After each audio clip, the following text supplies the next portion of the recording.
Hi there, welcome to the Her Business podcast, the show dedicated to helping women entrepreneurs grow their businesses and do what they love every day. I'm your host, Susie Daphnis, and I'm the CEO at HerBusiness, and we're the leading business networking and mentoring organization for women who are growing businesses with over $100,000 in revenue. Now, as we publish this episode, it's the beginning of 2024, and I'm not sure about you, but I'm pretty excited about the year ahead. This is always a great time of year to start to envision what we want the year to be like. Now, I've just had a bit of time off over the holidays, as I do every year. I took some time to reflect on what I want more of and what I want less of in my life and my business, and maybe you did the same. And for me, one of the things that I know I want more of is time. So time to do less, to travel more, to just think and strategize, to exercise. So more time out of the day-to-day operations of the business and more time spent on the things that really matter to the business, the things that are the best use of my time. So I'm putting some things in place to increase my productivity without me working harder and harder. So my goal is to be as productive, if not more, as last year and to get great results, but without me and my team having to work harder and harder.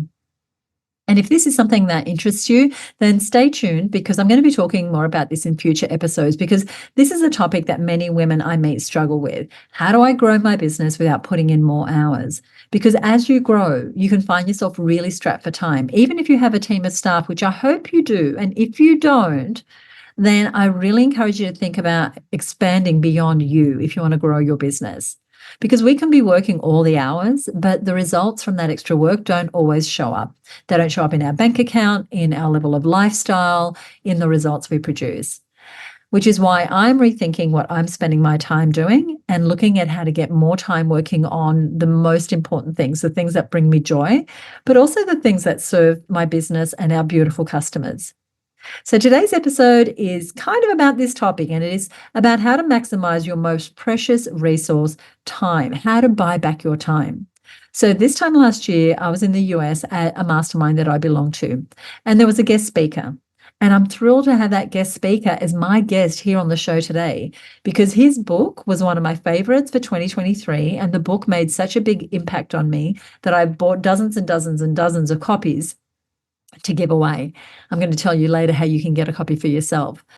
I'm joined today by Dan Martell, an accomplished entrepreneur, coach, and the author of Buy Back Your Time, Get Unstuck, Reclaim Your Freedom, and Build Your Empire. Now, Dan brings a wealth of knowledge and experience to the show. He's helped thousands, literally thousands of business owners to reclaim their time and to create thriving businesses. And in this interview, you're going to hear him share insights that are crucial for any business owner looking to scale up and achieve more with less personal strain. So you'll hear him talk about the art of letting go and how and why it's important to release control in your business if you want to have significant growth.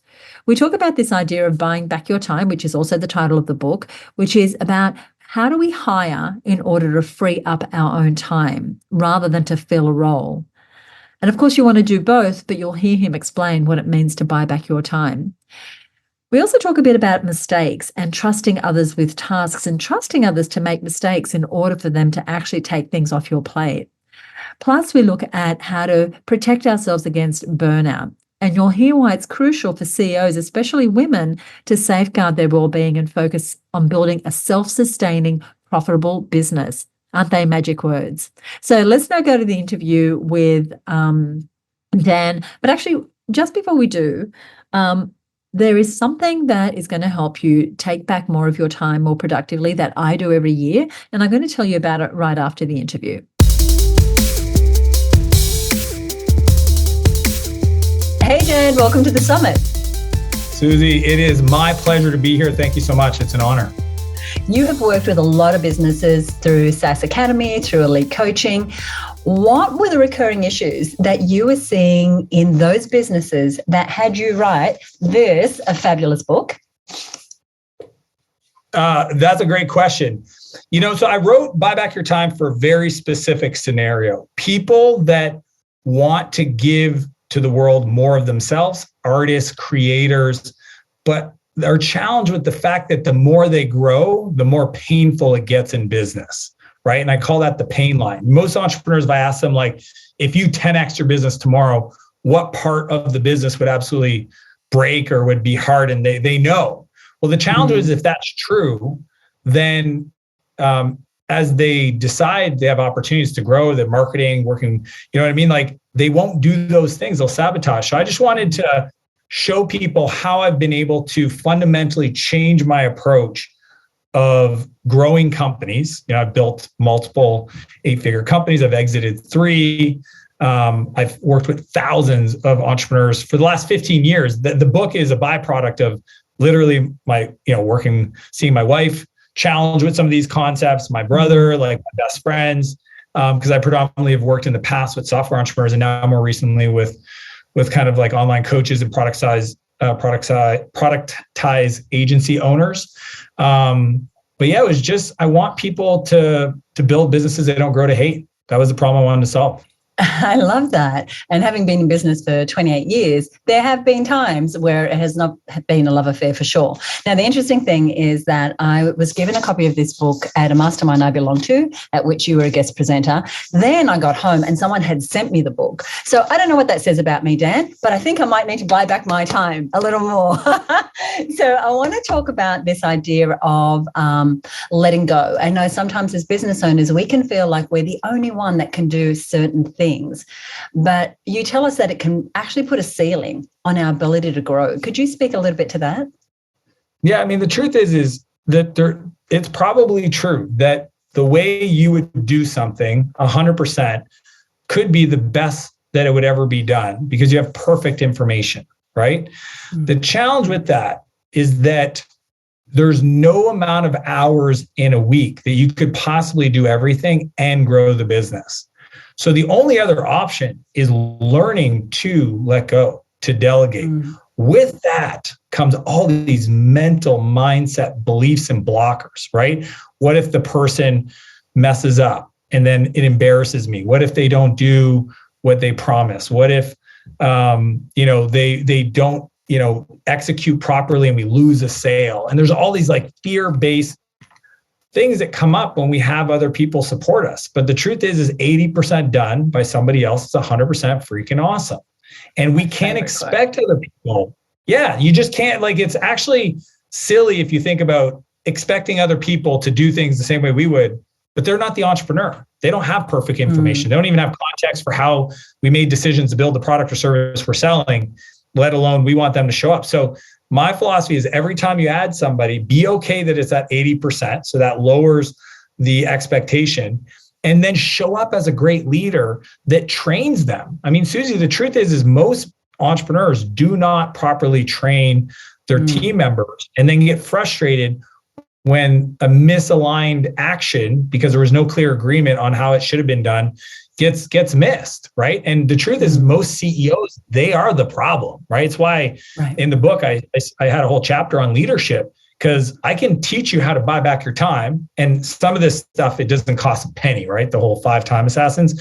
But when it gets into the entrepreneur, if you don't know how to lead people, great people will leave. So it's not even about like, how do I buy back my time? It's how do you buy back your time and not frustrate your team so that they decide to go work somewhere else? Which unfortunately is what people deal with, right? They are the culprit. The person they look at in the mirror is the person that's creating emotional shrapnel, not investing in their people, being short with their people, being too much of a micromanager, whatever it is. And then they're back to square one and they just go through this loop all the time. They just hit the pain ceiling, go back, pain ceiling, go back. And that's what I wanted to teach people how to overcome. And I want to talk a little more about leadership, but I want to go back to something you just said. And that is when we're letting go and we are buying back our time, you say it doesn't just free up our schedule, it also gives us back emotional space to do the next thing. What do you mean by that? Yeah, I think, time is not a constant, and I can prove it, right? When I was in school, art class, it was like, Susie, I'd go to class and the bell would ring for the class to start, and I'd start working, and within what felt like 7 minutes, it was over. Like the bell would ring, I'd be like, whoa, where did the time go? That's like, for a lot of entrepreneurs, that's their happy place. Call it the zone of genius, call it flow, call it whatever. There's parts of the work they do that allows them to just become, creative and focused, and they love it. And then there's other stuff that sucks their energy. So to me, time, when you buy back your time, it's not just buying back the time to do the work. It's starting with the things that suck your energy first as well, right? Because if we can remove what I call, red time out of our calendar and replace it with green time, things that give us energy, then the compound effect of being able to spend a day, like today was a pure green day. There was no red. Like everything that I did was stuff I love to do, I enjoy doing, I would do for free. I would sign up for any day of the week. I would leave my vacation to do today. Talking to this community, just got off a coaching call with my SaaS Academy clients, like just pure love of stuff. If I insert red into that day, even though it seems subtle, even let's say a finance meeting, which I don't really enjoy doing at all. It changes the momentum, right? Yeah. So my whole thing is how do I continuously work my calendar? Look, and we all have to do certain things, but hey, let's block time it. Let's batch it. Let's do all the red stuff on, maybe Monday morning when we really just don't have to think too hard. Let's not put it on Friday afternoon. And then just really stack our time on things that make us money. Those are the two parameters for me. You buy back your time, you have to reinvest it in things that make us more money than what we just paid somebody else to do, and that light us up so that creates a compounding effect from our energetic output point of view. And inside the book, you tell us everything from who to hire first to how to leverage ourselves more and more inside of a beautiful model that you have that takes us out of the day-to-day, out of the weeds, as I like to say, into a true leadership position. You have an interesting term in the book, which is about wanting to become someone who deals with bigger problems. Why would we want to do that as business owners? Mm-hmm. Well, it's fun because lately I've been telling my clients to run to the problem. Right? Go create problems. See, most of us, I'll tell you a real example. The other day, one of my clients was, they weren't growing. I said, what's going on? They're like, well, I'm building the capacity. I need to hire more people to deal with the capacity. So I told the marketing team to stop doing this and the sales team to not hire. And I said, whoa. That's not what we do. You need to go create problems to force you to go solve the other thing, because in the world of business, things don't get easier. We get better. Susie, you know this. I'm sure you teach people this. This is, at the end of the day, my life. If I brought the Dan of 20 years ago that started in business into my current world, he would be like, whoa, what's going on? How do you do all this? Who are these people? And I'm not qualified to manage this. And this is too many things. But what's happened over the last 20 years is I've become the person who can deal with challenges. The other day, I had one of my team members make a $142,000 mistake. Real money, gone. It is what it is. They literally were beating themselves up, saying I feel so bad, I'm such an idiot, blah, blah, blah. And I said, do you want me to send you a stick in the mail so you can keep beating yourself up with it? And they're like, they laughed. And I said, here's the thing. Did you update the process where you missed the step that caused that thing to happen? Yeah, it's updated. It'll never happen again. Perfect. It's a learn once. It is what it is. I know you didn't do it intentionally. Can't go back in time. Let's move forward. Let's go energetically. I have an abundance mindset. That's not Dan of 20 years ago. Dan of 20 years ago would have screamed, would have been pissed off, probably fired the person. Right. And the truth is we just become better at dealing with bigger problems, because, and Jim Rohn used to say this all the time, where if somebody were to give you $1 million, you should run as quickly to become a millionaire, because having $1 million is not being a millionaire. A millionaire is somebody who knows how to manage $1 million. Right. And if we just gave everybody, we distributed all the wealth in the world into everybody's pockets evenly, within 6 months, 18 months, it'd be back in the hands of the people who had it originally, because the people didn't become folks that could manage that. So my whole thing is, don't wish the world was easier.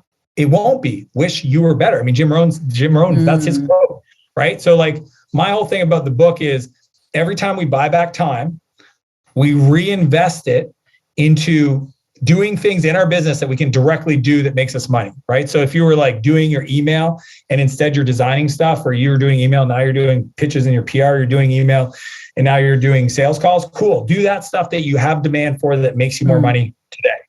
Once you've got that figured out, go and invest in skills, invest in character traits, invest in beliefs systems, the mindset. I know it's a lot of things what you talk about, because those are the opportunities for us to really level up. And like that to me is like the biggest, like just keep growing and the business will grow. It's the law of the lid. John Maxwell talks about this in the 21 irrefutable laws of leadership, which is the company never grows past the ability for the CEO to grow. Yes, I love that. I love that. And I love that point of view, because it's so expansive. It's like if I'm sitting here taking care of today's problems, I'm not opening up to the possibilities of growth in my business. And you mentioned, maybe we have someone makes a mistake. So maybe that's a reason for us. We think, oh, I'm going to hold on to that because I can't afford to have someone make a mistake. But the other thing that I see and that I've been guilty of is not wanting to give someone something that I might think might be a low level task. So I hold on to it. That's crazy, right? Fascinating. Yeah. So I just got off a call with my clients in my SaaS Academy program, and one of the questions was asked to me, it's like, how do you deal with people that you like, you negotiate what they're going to do and they say they're going to do it by a certain time and they don't do it? And my response was, well, I just asked them to like, do you have something to write down on? Yeah. Okay, cool. At the end of this meeting, I'm going to ask you to log all the things we agree on with the date we agree on it. And you're going to email me, and you're also going to copy paste that and put it in a Google Doc. And then we're going to have a running log of all the things you've committed to me. And on the next meeting, we're going to start by reviewing that list. And his head like exploded. And I knew why, because in that moment, I gave him permission to actually have his team work for him. Whereas before, he felt like he had to be the person that tracks the things, to do the things, to follow up, to do the stuff. And I said, whoa, no. That's their job, right? It's just like what you said. It's why would I hire somebody and then take on these low-level tasks because I feel bad asking them to do that? It's like, no, let's just set the expectation from day one. Right. You are the most important resource in the company. The CEO deciding that they don't want to do the business anymore is the biggest risk to the business. It's not the market, it's not the customers, it's not the bank, it's not the investors. It's literally the CEO saying, I'm not loving this. The thing I thought I was creating is not materialized, and I just would rather not do this anymore. Right. So let's go protect the CEO from feeling that way, which means taking the stuff off their plate that they just inherently don't enjoy doing. And that's a big aha for a lot of people.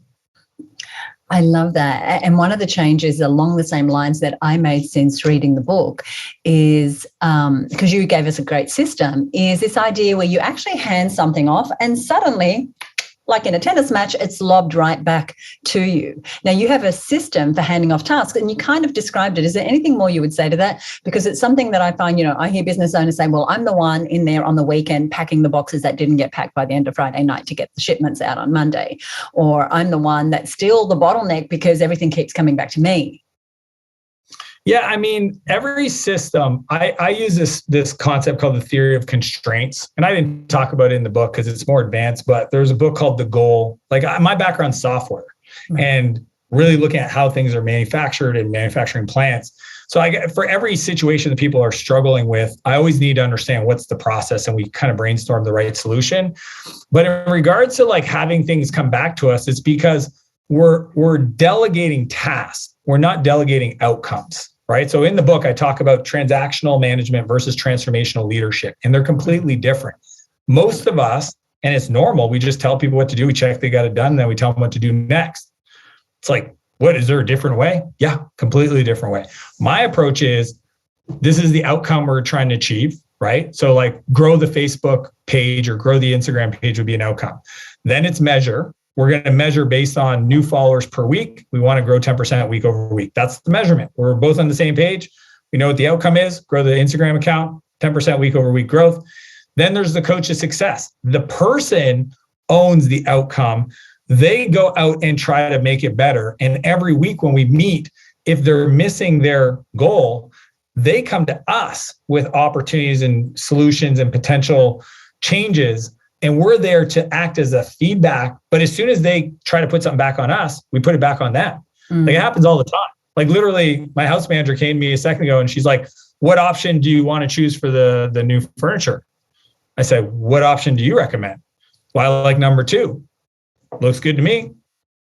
And then I said to her, in the future, when you come to me, can you please offer your suggestion?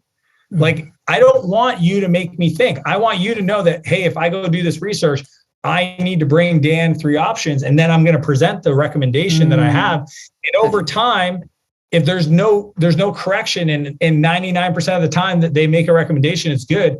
I can just over time say, if it's a decision that's less than $5,000, just make the decision. And we can correct it. See, like that, even that idea, and I talk about this in the book, I think it's $50 fixed, but it's, $50 is like frontline workers. But I have like my COO can make a $50,000 decision without asking me for my approval, because all we do is say, make the decision, and you just got to write it down and then just let me know the decision was made.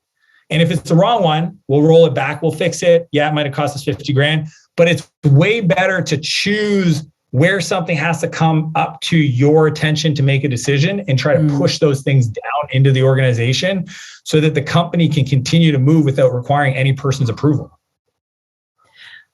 I love it. And that is in the book. And so please, please, please get a hold of the book. There was something in that, that this summit is about the inner and outer game, and you and I talked about that earlier. And one of the things that I've found is that our goal is always to give women the resources to grow profitable businesses that actually pay them well. And because I know that you are big on mindset and high performance thinking, one of the things I've found, Dan, is that they'll tend to play safe rather than the consequences of actually growing a profitable business, of managing team. Like, I don't want to get so big because I'll manage team, or I don't want to have so much money because I don't want to pay taxes. Talk to us about being in that safe zone. Yeah, it's a beautiful question. And the truth is, like most of the people that read my book, I would say that's the headspace they're in. I get this all the time. I just want a small team. And here's what I usually say to that. If you have a small team, then you're putting your family at risk, because if something happens to you, it's done. Like, if you are a contributor to your family's well-being and you have a team of 3 people, like, it's why I taught the replacement ladder in the book. It's like, if you can get to at least 5 people, then those 5 people can run the company. If somebody's generating leads, somebody closing those leads, somebody enrolling people, you might be the specialist still, but like, if they had to, they could hire somebody that looked like you and bring you in, and then the company could keep going, and you actually have an asset, right? And most people don't realize that. They look at like, well, I don't want a big team because I want to be small and profitable. Small and profitable, I mean, I know the profit my companies generate when I'm not involved. That's way more profitable. And that's another thing. Most people don't realize the game we're playing is not active cash flow. The game we're playing is personal net worth. The only way to increase your personal net worth is to have the equity in your business worth something to somebody else. The only way that's worth something to somebody else is if you build a business that somebody else would want to buy, because it generates cash. So the faster you run to that outcome, the sooner you'll get to something that's got 3, 4, 5 million in enterprise value, in personal, like the equity value. And that's actually the most meaningful thing you could do to create wealth in your business or in your family. So like the keeping it small part, I get it. But the cool part is, if you follow the buyback principle, it's impossible. Like, you literally can't grow a business if you follow the rules about the buyback rate and the replacement ladder. There you go, that replacement ladder. If you follow that, it's impossible for you to build a business that you grow to hate. And then the whole like complexity ceiling, because that's what I would say is the tax thing, right? I have my buddy Chad. He's like, I don't want to give all my money to the man. It's like, I love paying taxes. It's very simple. Somebody said, why don't you move to Puerto Rico and save a bunch of taxes? I said, I created wealth to have decision on where I live. I'm not going to move to go live in a place I don't personally want to be, away from my friends, to save on taxes. And I don't mind paying taxes, and I want to pay a lot of taxes, because if there's a 0 added to next year's tax bill, that's because I made 10 times more money. Okay. So let's focus on like what we really want, which is we want to increase our profitability, like as much as humanly possible. And see, you probably deal with this every day. And allow yourself to dream a little bit. Like, I'll just tell you this, because this one just happened last week. I was talking to my buddy, and it's a man, and he was saying, my wife's still working, blah, blah, blah. And he makes 400 grand a year. And I said, dude, your problem is your wife has to work. And he's like, whoa, what do you mean? I was like, dude, 400 grand is nothing. And actually, you've been in business for 25 years and you have a big business. He was doing 12 million a year. The fact that you only pay yourself 400 grand and your wife has to work, that's your problem. And I don't care if it's the man or the wife that like, if you have a business and it is not profitable to the point where you unlock the ability to make different sets of decisions, go look in a mirror and go solve these problems. Because he thought he was the man. I'm making 400 grand a year. My wife works. We have a great big house, like friggin' 12,000 square foot home. And I told him to his face, I'm not impressed. Not impressed at all. You didn't build anything anybody would buy. You have a bunch of, in your group of friends, like, why don't you go and decide to make 3 million a year? Right. Personal to your bank account that you pay taxes on. Everybody listen should be able to get to that level, no problem, if they follow the principles. You hear that? Now, I want to make a comment because this is an audience of women business owners. The wife may want to work, but the thing is to be at choice that if she didn't want to. That's the problem. She was mad she didn't want to work where she was working and she didn't feel like she could not work there because they needed her income. That was my feedback, right? And it doesn't matter vice versa. Either way, like my whole philosophy is we go become better so that we can create more options for our families. Like you're in Australia, I'm in Canada. So it's like, I look at it as like, if you're born into my lineage, it's like you're born into a country that has healthcare and a stable government and you know what I mean? So it's like, we want to create resources and support for our family members. And that's what we should be running to do as high as possible, right? Becoming more so we have more to give. So that's why I said that to him. I love that. What does it mean to show up as the 10.0 version of ourselves? Oh, you've been watching my content. That's one of my favorite questions. To me, here's the way I look at it. I think every human on earth is here to do two things. The first thing is to become their greatest self. Like I truly believe every person, I don't care where they were born or whatever, they're here to do something great with their life. And that is to become the most fully expressed version of themselves. I call it the 10.0 version of yourself. Another way to frame it is become the person you needed most in your darkest days, right? Like just God created you to self-actualize into a person that's resourceful and kind and abundant and has like really like and fit and energetic and creative, like all the stuff. Like there's no limits to it. The limit is literally your ability to believe that there's a limit.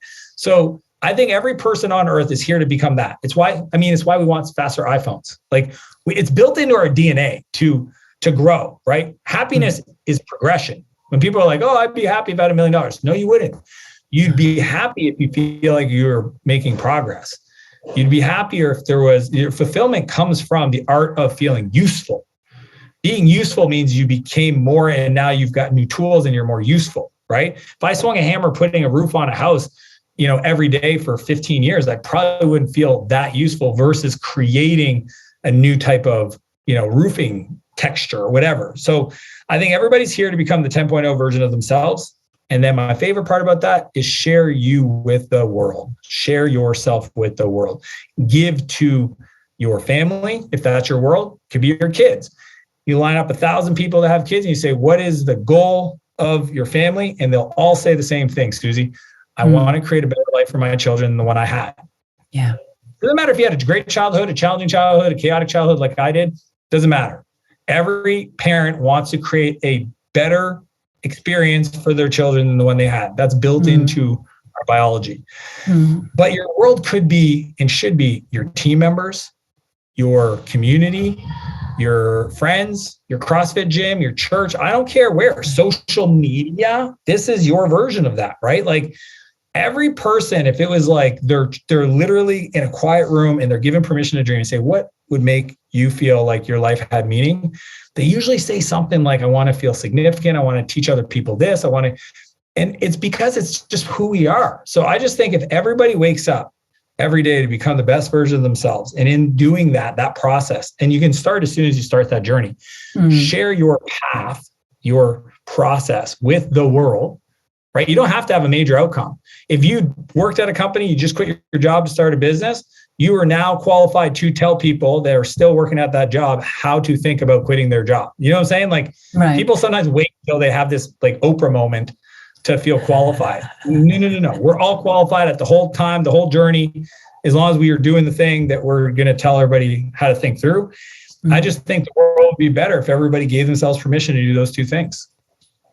I absolutely love it. I love this conversation. I'd like to ask about you, if that's okay. And that is to ask, what strategies and habits do you believe have contributed and continue to contribute most to your success?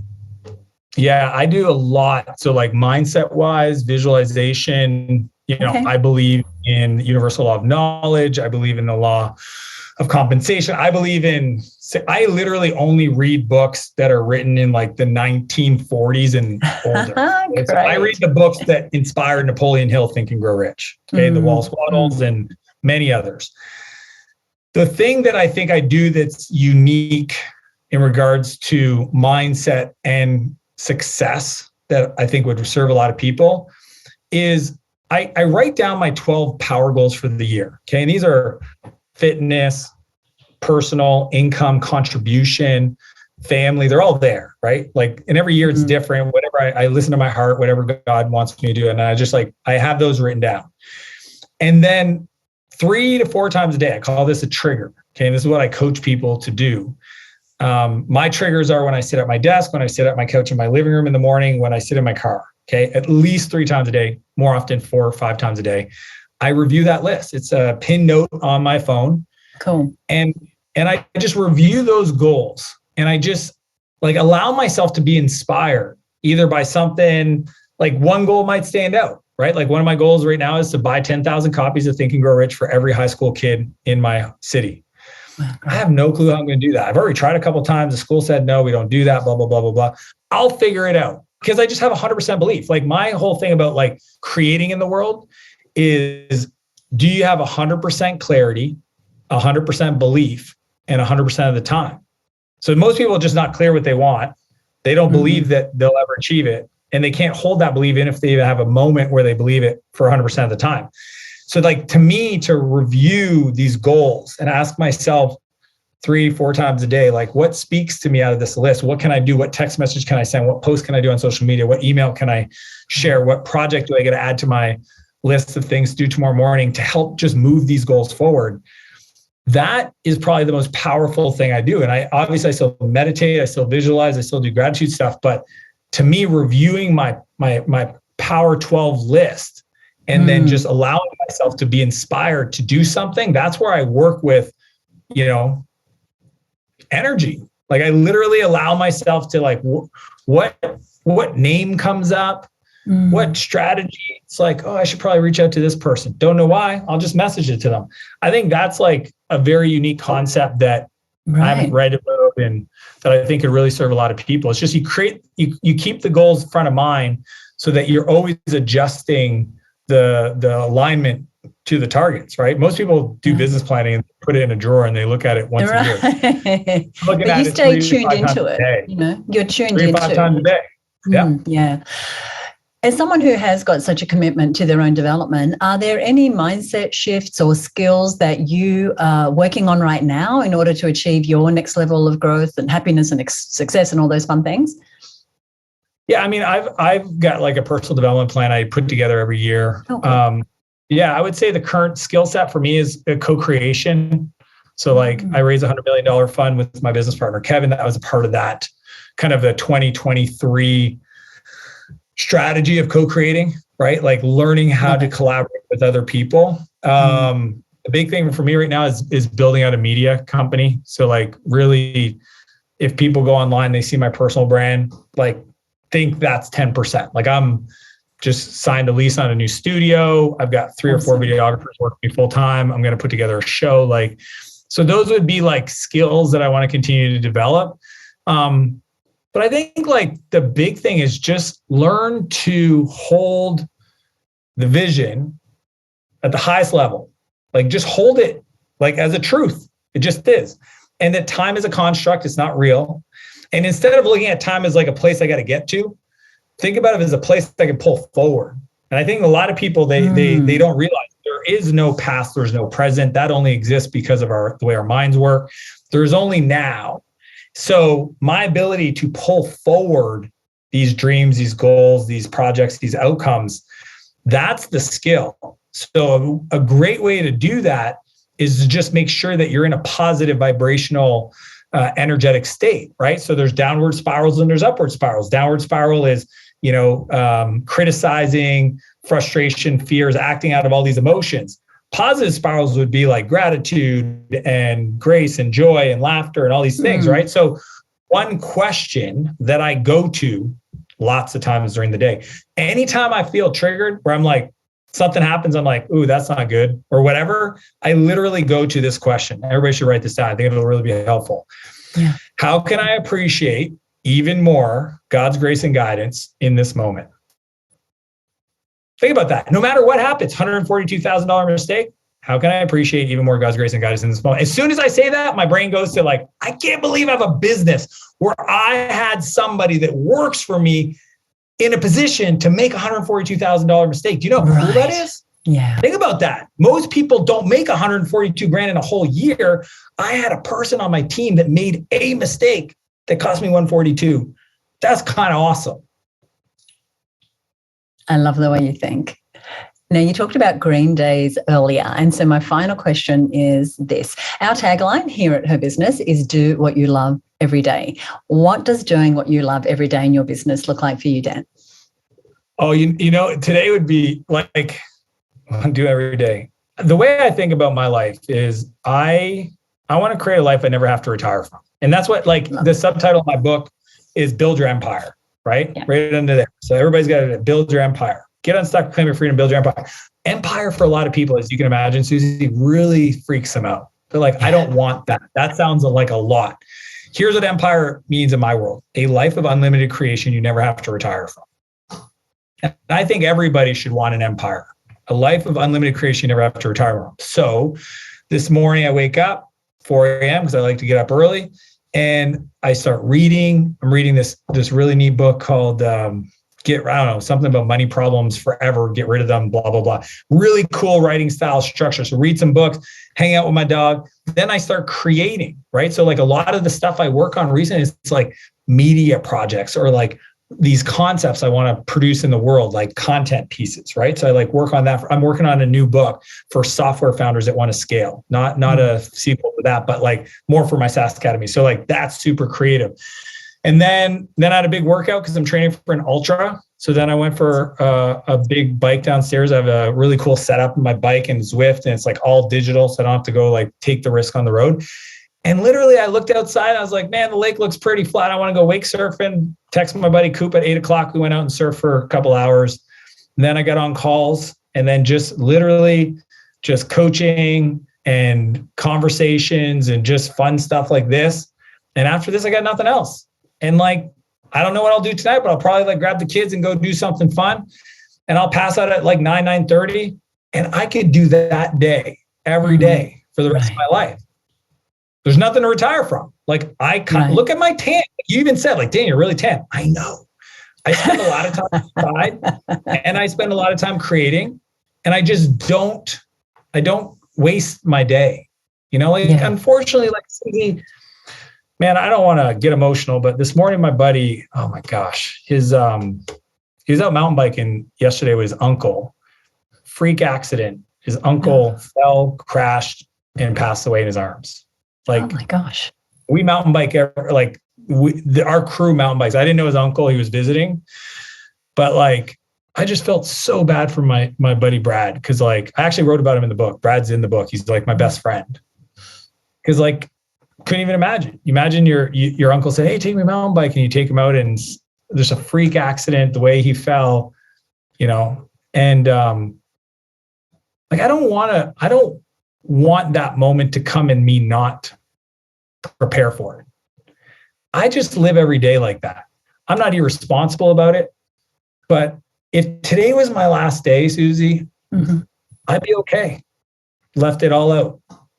Like decided a long time ago. That's probably the best gift. I opened my book with that story. At 17, like I learned this life is not guaranteed. At any moment it could end. And I just want to make sure that I use this time in a way that's useful and productive. And I just think the sooner we all get on that journey of becoming the best version of ourselves and sharing that person with the world, that day could come and you won't feel like you died with anything inside of you. Like I literally tell my team, I want to die empty. They're like, you want to do this, this, and this? I'm like, yeah, I don't know how. You guys are smart. Can you figure it out? Like, do we need to get a studio? Yeah, you need a studio. Perfect. Do we need to hire more editors? Yeah. I want at the end of the day when it's my last breath, because we never know if it's mountain biking, crossing the street, or something happens, that I played full out. And that's just me. I don't know if other people resonate to want to live that kind of life, but I would love to inspire more people to do it. Because I mean, business is fun. It can be fun. It doesn't have to be draining. And like, I mean, so many clients I coach, they come home and their kids are like, let's go play. And they're like, oh, I need a break. I need a second. It's like, no.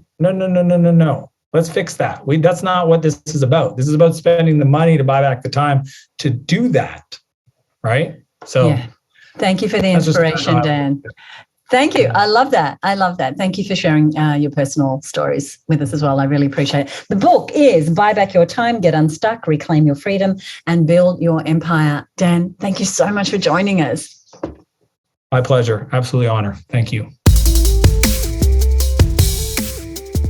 I loved spending time with Dan. I found the conversation really inspiring, and I hope that you did too, because it's clear that the strategies and wisdom he shared today are just the tip of the iceberg. Now we need to do the work. So if you're looking to dive deeper into the principles of buying back your time and scaling your business with grace and with efficiency, I highly recommend you pick up a copy of Dan's book, which is called Buy Back Your Time. It's an invaluable resource for any business owner who's serious about growth, about balance, and personal fulfillment. Now, if you want to connect with Dan, you want to learn more about his work, get in touch, buy the book, then we've set up the information over at herbusiness.com/247. That's herbusiness.com/247. That's where you'll find all those details. Now, I mentioned earlier, there's something that I do at the beginning of the year that helps me gain back a lot of my time. And this is what I call a clear week. So every 4 to 6 weeks, I schedule in my calendar, I block out my calendar a week where I had no outward facing work, which means I'm not running webinars, I'm not having meetings. Everything is happening internally. And so I might be meeting with my team. We might be doing some planning, some strategizing. I might be doing some writing. It's kind of a head down, bum up kind of time that is really uninterrupted. And when you can put this into your calendar every 4 to 6 weeks, it really changes the game. It means that you get big chunks of work, of deep work done, and that allows you in the other weeks to be outward facing. And this is especially important if you find that time just seems to evaporate and you feel like people steal your time or activities steal your time. This is a matter of structure. And so the clear week is a structure that really helps. And one of our members sent me a message just a couple of weeks ago to say that she is listening to the podcast for a whole day. And she heard the idea of the clear week come up. And so she was doing her planning. And so just there, she had her beautiful HerBusiness planner, and she decided that she was going to schedule her clear weeks. And she said that it really gave her the impetus to really plan her year in a different way, being very specific about when she needed those clear weeks before her big promotions, which is exactly when I do them. I do them a while before I get started on a big promotion, and then I do them after big promotions to kind of recalibrate and make the most out of the lessons. So I'm going to give you a link to that episode over on the same page as Dan's page, which is herbusiness.com/247. So I hope today's episode inspired you to take action and reclaim your time for the things that truly matter. Remember, your business growth and your personal development, they go hand in hand. That's why at HerBusiness, we focus on more than just what I call the outer game of business. So We don't just focus on the skills and practical strategies like marketing and sales and planning and finances and team and technology. We also focus on you and your personal growth because, as our guest today echoed, being successful in business starts in your head. It starts with your mindset. So if you'd like to join us inside the Her Business Network to get the support to work on your business, not only on a professional level, but also on a personal level, we now have some places available inside the network. And you can join us by heading over to herbusinessnetwork.com today. Thank you for joining me. Listen, if you don't already subscribe to the show, go ahead and hit subscribe wherever you're listening to this episode. And that way you'll get the next episode as it comes out. I love doing this show for you, and I appreciate you listening and sharing the show with friends. If you found today's episode useful, tag Dan on Instagram, or let him know that you listened to the show and how much you loved it. Or if you're reading the book, let him know. It takes a lot of work to put out a book, and often the authors don't get the opportunity to hear from readers. So I encourage you to go ahead and let your authors know that you're enjoying their books. Now, if you want to get in touch with me, you can contact me at podcast@herbusiness.com. Now, why might you want to do that? You might have an idea for an episode. You may have enjoyed an episode and you want to let me know about it. Whatever it is, I answer every email, and it's podcast@herbusiness.com. Once again, you can get the notes from today's episode along with Dan's contact info over at herbusiness.com/247. Thank you so much for joining me. I'll see you next time right here on the Her Business podcast. Bye for now.